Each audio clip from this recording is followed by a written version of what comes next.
വീട്ടിലാകെ 3 പേരേ ഉള്ളെങ്കിലും അത്യാവശ്യം പാത്രങ്ങളൊക്കെ കഴുകാണ്ടായിരിക്കും.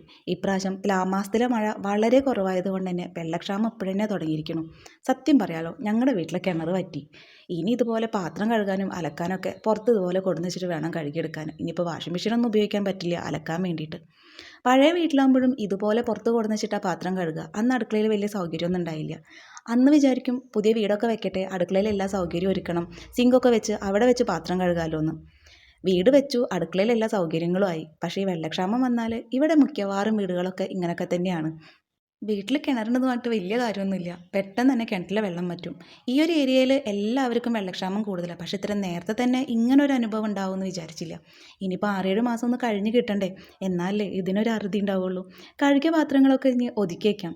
ഇനി കുറച്ച് വെള്ളം കൂടി ഞാനിവിടെ കൊടുന്ന് വയ്ക്കും കേട്ടോ. അത്യാവശ്യം വല്ല കാര്യങ്ങളൊക്കെ വന്നിട്ടുണ്ടെങ്കിൽ വലിയ ഗ്ലാസ്സോ സ്പൂണോ പ്ലേറ്റോ എന്തെങ്കിലുമൊക്കെ കഴുകിയെടുക്കാൻ കുറച്ച് വെള്ളം അകത്ത് വേണ്ടേ.